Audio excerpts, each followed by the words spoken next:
अस्सलाम वालेकुम स्टूडेंट्स, कैसे हैं आप सब। उम्मीद है आप सब खैरियत से हैं।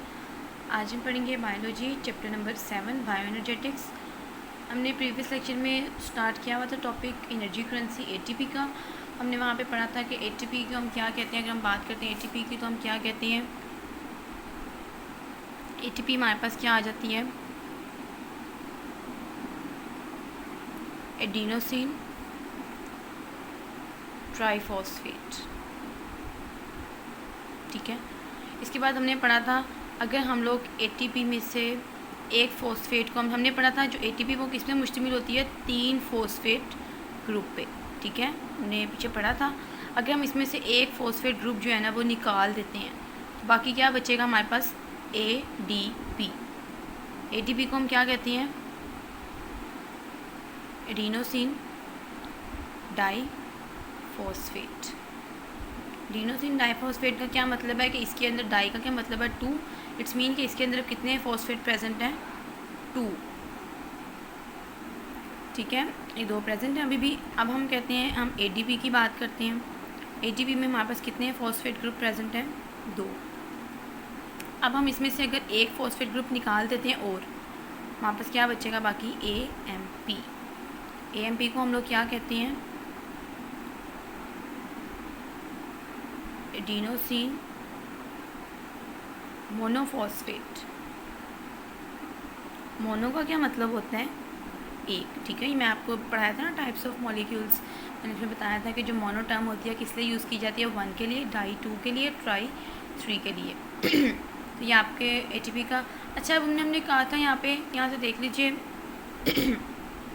The covalent bond connecting 2 phosphate इस इंडिकेटेड हमने पढ़ लिया था। हमने पढ़ा था एटीपी से हम निकाल लेते हैं, ये रिएक्शन है वाटर के साथ, अब रिएक्ट करवाएंगे तो ही हम एक फॉस्फेट निकाल सकते हैं। जब हमने एक फॉस्फेट निकाला तो क्या बन गया, एटीपी। तो हमने कहा है कि अगर हम एक फॉस्फेट निकालते हैं तो कितनी एनर्जी रिलीज़ होती है, 7.3 किलो कैलोरीज, जो हम करते हैं इसको 7300। In common energy reactions only the outermost of the 2 high energy bonds break. When this happens, ATP become ADP, adenosine diphosphate, and 1 is released. 1 phosphate is released. In some cases, ADP is further broken down to AMP, adenosine monophosphate, and phosphate as follows है। ADP का हमने जो दोबारा water के साथ react करवाया तो हमारे पास क्या आ गया, AMP। ठीक है, फिर फॉस्फेट का एक ग्रुप रिलीज़ हुआ है तो कितनी एनर्जी ख़त्म होगी, 7.3 रिलीज़ होगी, 7.3 kilo calories per mole. Cell constantly recycle ATP. अच्छा, ये तो हमने ब्रेकडाउन पढ़ लिया। ठीक है, ये हमने जिससे हम कहते हैं हमने कैटालिटिक प्रोडक्ट हमने प्रोसेस पढ़ लिया। ठीक है, हम ये बात करते हैं कैटालिटिक, हमने प्रोसेस ये पढ़ लिया। अच्छा, अगर हम लोग एनाबॉलिक की तरफ आएँ, एनाबॉलिक हमने वर्ड यूज़ किया था कि तेमीरी अमल है। तेमीरी का क्या मतलब होता है कि इसमें फ्यूज़ होती हैं, दोबारा मिल जाना, छोटी छोटी चीज़ें मिल के दोबारा बनाते हैं। अब हम कहते हैं हमारे पास एएमपी है। एएमपी में हम लोग जब एक फॉस्फेट ग्रुप ऐड करेंगे तो हमारे पास क्या बन जाएगा, एडीपी। इसी तरह हम बात करते हैं एडीपी बना है। एडीपी में अगर हम लोग एक और फॉस्फेट ग्रुप ऐड कर देते हैं तो हमारे पास क्या बन जाएगा, एटीपी। उन्होंने कहा जिस तरह एटीपी की ब्रेकडाउन से एटीपी और एडीपी की ब्रेकडाउन से एएमपी बन जाता है, इसी तरह अगर हम एएमपी में फॉस्फेट ग्रुप ऐड करते हैं तो हमारे पास क्या बन जाता है, एटीपी। और अगर एटीपी में हम फॉस्फेट ग्रुप ऐड कर देते हैं तो हमारे पास क्या बन जाता है, एटीपी। ठीक है, मैं पढ़ी यहाँ से। In common energy reactions only the outer, ये मैंने पढ़ लिया था। Cell constantly recycle ATP by recombining it with phosphate to form ATP. The synthesis of ATP from ATP and PI requires the expenditure of 7.3 kilo calories of energy per mole. जाहिर सी बात है, टूटने में जब इतनी लगेगी तो फिर बनाने में भी इतनी ही लगेगी। This energy is obtain from the oxidation of food stuff. ये कहाँ से हासिल की जाती है एनर्जी, जब हम कोई खुराक खाते हैं, खुराक के अंदर बहुत सी एनर्जी मौजूद होती है, तो जब खुराक हमारे अंदर जाके टूटती है तो एनर्जी जो होती है वो एटीपी में स्टोर हो जाती है। So we can summarise that ATP is generated by energy releasing processes and is broken down by energy consuming process. In this way ATP transfer energy between metabolic reactions. के metabolic reactions में ATP बनती भी है और ATP टूटती भी है। टूटती भी है और टूटती कब है, जब किसी को एनर्जी रिक्वायर होती है। और अगर बनती कैसे, जब फूड हमारे अंदर आती है, फूड में जितनी एनर्जी होती है ये एटीपी अपने अंदर स्टोर कर लेती है। तो होप सो आप लोगों को ये टॉपिक समझ आ गया होगा। कोई चीज़ में मुश्किल हो तो लाजमी पूछिएगा। ठीक है, नेक्स्ट हमारे पास फोटोसिंथेसिस है। फोटोसिंथेसिस का प्रोसेस जो आप लोग जूनियर क्लासेस से पढ़ते हुए आ रही हैं इसमें इतना मुश्किल नहीं है ये। Photosynthesis is the synthesis of glucose from carbon dioxide. हमने ग्लूकोज बनाना है, ऑक्सीजन बनानी है। कैसे बनानी है? In the presence of light energy, in the presence of chlorophyll. Chlorophyll एक पिगमेंट होता है, फोटोसिंथेटिक पिगमेंट होता है जो क्लोरोप्लास्ट में प्रेजेंट होता है।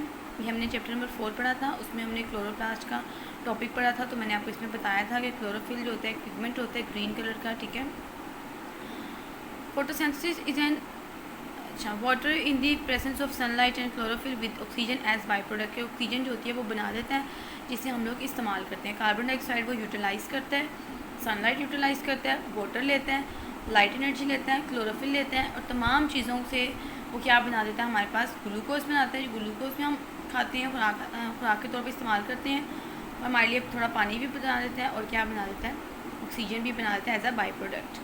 Photosynthesis is an anabolic process. Anabolic का क्या? बिल्डिंग प्रोसेस है, सब मिलके है ना चीज़ें बनाते हैं। Process and is important component of bio energetics in living system. जाहिर सी बात है जब फोटोसिंथेसिस का प्रोसेस होगा तो ही खुराक बनेगी, तो ही ऑक्सीजन लेगी। अदरवाइज फोटोसिंथेसिस का प्रोसेस अगर ना हो, अगर ऑटोट्रॉफ्स हम प्लांट्स की बात करते हैं, तो प्लांट फोटोसिंथेसिस का अमल ना करें तो वो हमारे लिए ग्लूकोज नहीं बना सकते, हम फूड भी हासिल नहीं कर सकते, ठीक है। तो ये अल्लाह ताला ने हमारे अंदर जो है ना इंट्रैक्शंस बनाई हुई हैं कि वो खुराक बनाते हैं, हम खाते हैं, ठीक है। हम लोग क्या, हम अपनी बात करते हैं, हम लोग ऑक्सीजन अपने अंदर इनहेल करते हैं, हम कार्बन डाइऑक्साइड एक्सहेल करते हैं। प्लांट्स कार्बन डाइऑक्साइड को यूटिलाइज़ करते हैं और ऑक्सीजन को बाहर निकाल देते हैं, ठीक है। तो अल्लाह ताला ने ये हमारे दरमियान इंट्रैक्शंस बनाई हुई हैं ताकि हमारी जो एक्टिविटीज़ हैं वो ईज़िली परफॉर्म हो जाए। अब उन्होंने ये आपकी क्वेश्चन है, आप लोग कर लीजिएगा इसकी। It is important biochemical pathway and nearly all life depend on it. It comprises many coordinate biochemical reactions that occur in plants, some protists, algae and some bacteria. A simple general equation for photosynthesis is, ये आपने शुरू से पढ़ते आ रहे junior classes में। और carbon dioxide है, water है, लाइट एनर्जी, क्लोरोफिल की। यहाँ पे क्लोरोफिल एज अ कैटलिस्ट में हम कहते हैं यूज़ हो रहा है, ठीक है। जो मेन चीज़ होती है ना, carbon dioxide, water, light energy और क्लोरोफिल को यूटिलाइज़ किया है और क्या बनाती है? ग्लूकोज, ऑक्सीजन और वाटर। अच्छा, नेक्स्ट देखिए हमारे पास हमने कहा है कि अब फोटोसिंथेसिस के लिए हमारे पास जो मेन चीज़ें वो क्या है। उन्होंने कहा है कि फोटोसिंथेसिस के प्रोसेस में प्लांट्स जो हैं वो वाटर को और कार्बन डाइऑक्साइड को एज अ रॉ मटेरियल इस्तेमाल करते हैं। रॉ मटेरियल का क्या मतलब है? खाम माल के तौर पे इस्तेमाल करते हैं। बहुत इंपॉर्टेंट फैक्टर जो है ना वो वाटर और कार्बन डाइऑक्साइड है। इसके बगैर फोटोसिंथेसिस का अमल प्रोसीड हो ही नहीं सकता, ठीक है। उसके बाद हमने जाइलम वेसल्स के बारे में पढ़ा था। जाइलम वेसल्स क्या होती हैं? ऐसी वेसल्स जो प्लांट्स में पानी जो है ना पानी की ट्रांसपोर्ट करवाती है, ठीक है।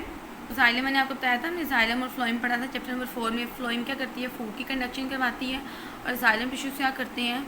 वाटर की कंडक्शन करवाते हैं, ठीक है। तो ये देखिए इनटेक ऑफ वाटर का एंड कार्बन डाइऑक्साइड है। पर water and carbon dioxide are the raw materials of photosynthesis. ये आप लोगों का शॉर्ट भी है कि what are the raw materials of photosynthesis. तो water and carbon dioxide are the raw materials of photosynthesis.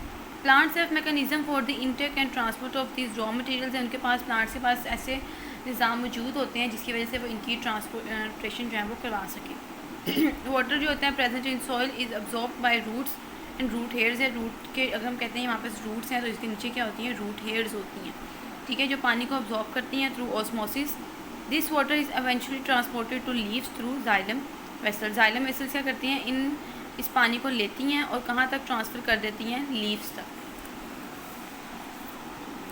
The air that enters leaf through tiny pores stomata reach into the air spaces present around mesophyll cells. mesophyll cells क्या होती हैं?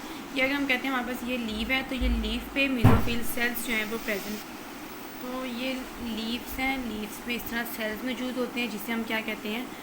mesophyll cells, ठीक है। तो ये leaves पे मौजूद होते हैं।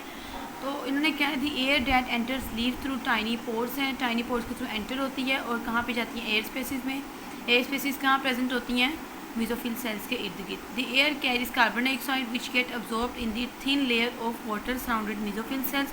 कार्बन डाइऑक्साइड जो होती है वो हवा में कार्बन डाइऑक्साइड होती है। कार्बन डाइऑक्साइड क्या होती है? इस तरह लीव्स के अंदर चली जाती है, mesophyll cells के अंदर चली जाती हैं through air spaces. From here the carbon dioxide diffuse into mesophyll cells, ठीक है। तो आपने ये उन्होंने बताना है कि कार्बन डाइऑक्साइड जो है वो लीव्स के अंदर किस तरह जाती है, प्लांट्स के अंदर किस तरह जाती है। तो आप लोगों ने इसका जो है ना आंसर, आपने अगर आपको क्वेश्चन आता है कि हाउ कार्बन, यहाँ पे आप क्वेश्चन लिखें how carbon dioxide enter into leaves. How carbon dioxide यहाँ पे लिख रहे हैं ऊपर, how carbon dioxide enters into leaves. ठीक है, तो आपने यहाँ से लेके इसका यहाँ तक लिखना है कि वो लीव्स के अंदर किस तरह जाती है, एयर स्पेसिस के थ्रू। ठीक है, एयर स्पेसिस अगर हम कहते हैं, फ़र्ज़ कर लेते हैं हम एक हाइपोथेटिकल डायग्राम बनाते हैं। ये हमारे पास लीव है, ये मीज़ोफिल सेल्स हैं। मीज़ोफिल सेल्स के दरमियान एयर स्पेसिस होती हैं। जब हवा आती है इन एयर स्पेसिस में, एयर स्पेसिस के थ्रू एयर में क्या होती है, कार्बन डाइऑक्साइड। अगर हम कहते हैं एयर आती है, एयर में क्या होती है, कार्बन डाइऑक्साइड गैस होती है। Carbon dioxide in air spaces के थ्रू मीज़ोफिल सेल्स के अंदर चली जाती है। ठीक है, तो ये उन्होंने बताया हुआ, यहीं तक आप लोगों ने याद करना है। कोई भी अगर आपको इसमें प्रॉब्लम है, कोई चीज़ समझ नहीं आ रही, तो आप लाजमी पढ़िए या पूछिएगा। ठीक है, ये हम ब्लॉक पढ़ लेते हैं। Stomata covers only 1 to 2% of the leaf surface but they allow much air to pass through them. ये आपके MCQs हैं। ठीक है, तो कोई भी चीज़ अगर आपको इसमें समझ ना आए तो लाजमी पूछिएगा। अपना अपनी फैमिली का ख्याल रखिएगा। अल्लाह हाफ़िज़।